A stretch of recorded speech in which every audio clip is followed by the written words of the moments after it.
nobody's ever excited to receive, a no, especially when it has to do with job offers, right?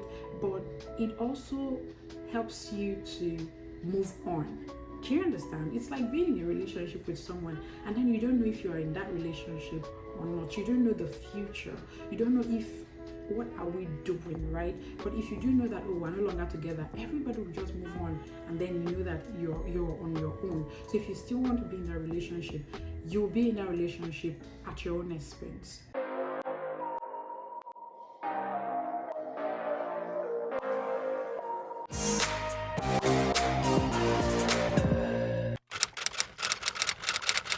Hello everyone, welcome back to my channel. If you are here for the first time, you are welcome. I do hope that this is not going to be your last time on this channel, so please subscribe to my channel and turn your post notifications bell on so you're the first to get notified whenever I upload my content, okay? And if you're a returning subscriber, thank you so very much for the support so far. I am so excited. All right, so moving forward, my name is valeenovarah and I share my experiences here as an international student in the United States of America on my platform. So if you find this interesting and you'd like to know more, please consider subscribing if you haven't already, so you can become a part of this family.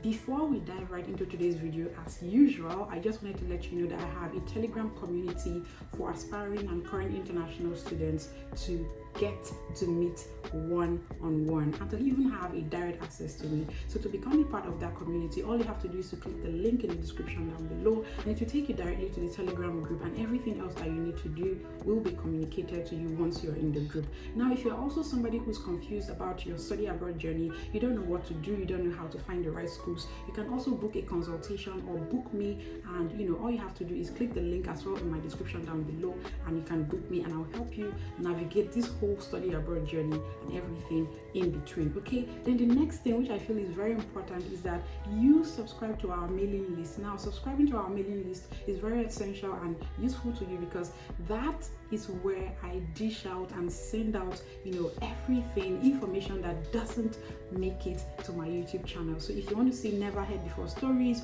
or resources or useful tips, hacks and discount codes here and there, then ensure that you're subscribed to my mailing list, and the link as well is in my description down below. So moving forward, in today's video, I just want to talk about something that I feel we don't talk about enough. I share everything on my channel. I talk about the good, the bad and the ugly, and so everything that I feel would be useful to you as an international student, I try as much as possible to dish it out to you just so that you learn and you can understand and become better. So in today's video, I'm going to be focusing on American recruiters, and as the title says, I don't know if I should title it Dear American Recruiters or Letter to American Recruiters or something, but just know that today's video is going to be focused on American recruiters, as it were. I'm going to be sharing my experience so far, what I think that they can do better, and how they can help us as international students. Now, as an international student, we have so many things that we deal with on a daily basis. Now, we have so many laws that we have to abide by. We have to ensure that we don't go against any of these laws. If not, we stand a chance of being sent back to our home countries. Now, if you are in the job market space, this video is going to be very helpful to you. And if you're a recruiter or you stumble on this video or you're an aspiring international student, this video is also going to be very helpful to you because your dream at this point is to be an international student. So when you become an international student, this is something that you're going to face sooner or later. So ensure that you listen and pay attention to this video. If you're a recruiter, you can learn something as well. Perhaps most of you do not know that as international students, we deal with so many things. So maybe this video would help you understand or see things from our point of view and perhaps treat us better. Or I don't know, I'm not saying you're treating us badly, but I'm just going to share my experiences, and I feel that something can be done differently as an international student. Now, I think I started a series where I'm talking about the job search, my job search journey as an international student, and the first one I talked about was basically focusing on the struggles that I've been facing so far. But in that video, I realized that I did not talk so much about recruiters and my experience with them, because I knew I was going to make a dedicated video on that. So who are these recruiters? What is their role? How do you meet them? How do they meet you? We are going to be discussing everything in this video. So Yeah, so get ready. Now, if you are in the job space and if you're an international student watching this video, please also do well to share your experiences in the comments down below so that people can learn and so that people can understand what it is like. Now, for me, I feel like the relationship between an international student who is in the job search space and a recruiter is pretty much like the relationship you have with somebody that's trying to woo you. If you're a lady and a guy is trying to make you his babe or have a romantic relationship with you, and then he's coming to you trying to talk to you, he calls you like 100 times a day, and he buys you gifts, sends you flowers, tells you how much he loves you, and all those good sweet things that you want to hear. And at some point you give in, and then you're like, okay, yeah, let's see where this is going to take us to. And after about 3 to 6 months, you just discover that it is not as it seems, right? Everything drops, and before you know it, it's either it gets better, it gets worse, or it just stays stagnant. So that's how I see it. In my opinion, I feel like these recruiters, when they reach out to you, so there are two ways that you can actually connect with recruiters. It's either they reach out to you or you reach out to them. So how do you reach out to them? For instance, you're searching for a job on LinkedIn, and then you search for recruiters in a particular field, and you send them an email or you send them a message saying this is who you are, explaining yourself to them and what you're looking for. That is one way that you can connect with recruiters. Another way that you can connect with recruiters is when the recruiters themselves reach out to you about a potential job offer. So what they do is, just the same way, the same approach, the same method that you search for them, that's the same method that they're going to use to search for you and find you and then reach out to you about potential job offers. But the thing that happens is when they reach out to you and they tell you about this particular role and you are interested, is if they reach out to you via message, let's say they send you a message and then you are responding to them saying, I'm interested and I would like to know more, then they can schedule an appointment, maybe a phone screen or a Zoom call and anything. So you just choose whichever format is best for you. But that's not where the problem lies. The problem lies after that call has been made, or after you've had even hiring managers, so to speak, to be honest. So when they call you, they want to know more about your qualifications, what you're looking for, the kind of roles you're looking for, and everything, and how your job search or your career prospects is in line with the particular role that they have in place, or is in line. They just want to get to know more about you, and then if they have a job that fits you, most times they do, but other times they just want to know more about you, and then when such opportunities come, they can reach out to you, right? So when they call you, it is such a beautiful relationship. Like, they want to know everything about you, and you as an individual, even for me, before I embark on any call, I must perform my research. I must do my part. I must play my part. Most times when they call me, they already have a position in mind, and that's the truth. They already have this job that they're looking for, that they want me to interview for, so they want to know more about me, and I'm also excited to know more about them. So they send me the job descriptions and I do my homework. I research not just the job description, I'm researching the company, the organization, everything that I can lay my hands on, even if it's just a 30 minutes phone screen. Oh my god, that didn't just happen. My earring just fell, but we have to move on. So when you are that detailed about what you want to do and what you're looking for, you want to ensure that you're doing your part, and your part means you're researching every single role that has been sent to you by a recruiter. So when the recruiter calls you, and the first thing they want to ask you, they've asked you all those questions and you've answered, and it gets to the point where you're like, okay, so what's next in the research, in the job search, or the what's next in this interview process? They tell you that, or they refer you to they'll take everything that they have discussed with you and then send it off to the hiring manager, and then the hiring manager will now decide if they want to call you for an interview, want to know more about you, and from there you can proceed to going on for other interviews after you have interviewed with the hiring manager. So that's how it goes. So usually it's like a 3-step process. The recruiter calls you, then they send whatever information or chat that they've had with you to the hiring manager. Then the hiring manager will decide if they want to speak with you or not. And if they do decide to speak with you or not, if you do well, you proceed to the next step, and it continues until you're either hired or you are told, oh, the position has been filled. So most times when they call you and then you're like, okay, what next? They'll tell you what next, right? Which is that you hear back from them whether you're going to proceed to the next step or not.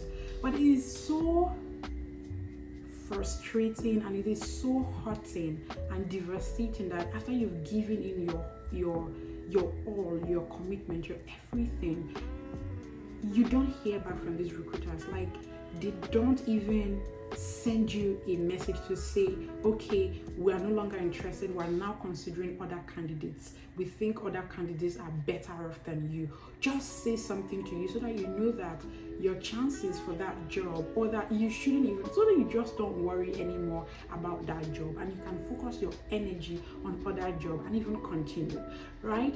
The worst of it all is now you don't even hear back from them, and you decide to reach out to them again to be like, oh, I'm following up on the interview we had, this day, and I was wondering if you have any information, any feedback, what's happening.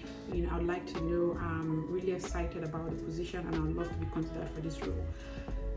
Nobody's going to respond to you. Nobody's going to send you an email back to be like, okay, I received your message, I'm sorry, we filled the role. Nobody does that. Like, I'm not saying 100%, there are people who does it, but I'm saying 1 out of 10. So how then can you even process this whole thing, especially for somebody who has applied to over, let's say, 300, 400, 500 jobs, and then you hear that 400 of those jobs, the recruiters are not even responding back to you, or 450 out of the 500 jobs that you have applied to. It makes you feel very bad. It makes you even begin to question your capabilities, your abilities, and everything. And the worst of it all is that at that point, you're still thinking perhaps they might reach out to you next week. So you are very much open to hearing from them, and you never hear from them. So I think that it is very, I don't know the word to use, but I believe that it is best for recruiters to put in the work, just as you put in the work to reach out to these people,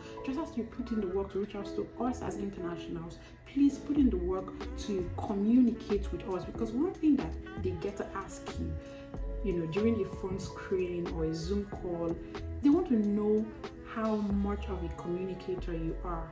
And I feel like every interview is a two-way thing. Just as much as you're interviewing us, we're also interviewing you. We want to know how you handle your potential employees. So if I'm getting this vibe or this, this feeling that you're not even, you don't care about how you treat me as an individual or as an international student, then why would I want to work for such an organization? There are organizations where when you have such an interview and they tell you that they're going to update you in 2 weeks' time, best believe they will do that. They'll keep to their word. I have, a list of, those companies, and I'm thinking I'll make another video to reveal who those companies are. But for the most part, I just believe that as a recruiter, if you're working for an organization or something, just let us know. There are positions that we apply for, and immediately you get an email telling you that you have not, you can't proceed. They just tell you, they just send it to you. Even if you are doing it on LinkedIn, they just send you that email immediately. I think it's automatic, so they just already tell you that you cannot work, sorry, you're not qualified for this position, so you move on. But in a situation where some human reaches out to you, is carrying out his job, I know it is your job, but please, it's also good that you also consider us as an international student, because as international students, we are dealing with so many things. We are working with time, we are working with deadlines, we are working with so many rules, governing our life and our being and everything we do here. So if you understand that this is where we are and that we are even under pressure, right? And amidst that pressure, we are giving in our all, taking our time to research and prep for an interview with you, and then you ghost us. Guys, the word I've been wanting to use is being ghosted. These recruiters will just ghost you. Ghosting us is not, I don't know the way to put it, but I believe that it is not professional, and I cannot say that I feel well or feel okay whenever I'm ghosted by a recruiter. It just makes it very difficult for me to either move on from that role and update my list and continue. Even though I update my list and see, I just still have it at the back of my mind that perhaps they might respond back, but that never happens. And so I just don't understand. I feel like I should make this video to let them know that this is what we're dealing with. And even if I'm not an international student, even if we're not an international student, as an individual too, I think it is important that just as you took out that time, because you cannot tell me that you didn't see that email, or you cannot tell me that, oh, maybe I sent you a message, because sometimes people say, they'll tell you that you can call them, you can message them, you can email them, right? And so if the person reached out to you on LinkedIn, you want to reach back at that person on LinkedIn as well, and then you'll be like, oh, hi, I'm trying to find out if there's anything, you've heard anything, you've heard back or something, and then it's LinkedIn, so if somebody has seen your message, you know that they've seen the message, but then they act like they didn't see that message. Or you send an email. In this age and time, you can't tell me that you didn't see your email, except it's in the spam. But if you have you are a recruiter that I've had a conversation with before, chances are that you've received an email from me. I have sent you my resume and you've received something from me before, so it will not be in your spam folder. So it means that when I send you an email, you will see it. So why don't you respond back to just say, I'm sorry, things didn't work out the way that we expected, and I would want you to move on or something, just so that our mind is at rest and we can move on from that role. But the thing is, this is me telling you that these are the things that you'd expect. Expect that recruiters will ghost you for no reason. And these are the same recruiters that told you that they love you, they like your qualities, your capabilities. In fact, they are the ones that reach out to you. And then all of a sudden, they just act like you're nothing, you're not important, you're not, because that's the only explanation that I can give to it. Because if someone is that important, if someone was that relevant to you in the beginning, and then all of a sudden you begin to ignore that person, it just doesn't, sit well with me. And I feel like I'm not the only one going through this. So if you're currently looking for a job, please let me know what your experiences have been so far. And have you been ghosted before by a recruiter? How did that make you feel as a person? Because maybe I'm the one overthinking this or taking it this way, but I just feel like if these recruiters understand where we're coming from, especially knowing that we are unique as international students, then they should not add to the pressure that we're currently under, but take out that little 1 minute to respond to us or reach back, respond, update or anything, just so that we know what is going on. But if you're an international student and you're looking for a job, or you're an aspiring, or you're currently about to graduate or anything, these are things that you should expect. Don't expect that somebody that you had just this beautiful conversation with all of a sudden stops talking to you, and then you'll be like, what's happening? No, nothing is happening. Just understand that this is a culture. It's like a culture that is in existence right now. So now that you'll be prepared for it, so that when it happens, you'll not feel too bad. Because I cannot tell you that I don't feel bad. Now, it is bad enough that they will respond to you and say that you did not make it, right? Because that's bad news. Nobody's ever excited to receive, a no, especially when it has to do with job offers, right? But it also helps you to move on. Do you understand? It's like being in a relationship with someone, and then you don't know if you're in that relationship or not. You don't know the future. You don't know what are we doing, right? But if you do know that, we're no longer together, everybody will just move on, and then you know that you're on your own. So if you still want to be in that relationship, you'll be in that relationship at your own expense. That's what it just means. So I feel like letting you people know how the job market is in America is very important, so that when you get to that point, you know that you're not in it alone.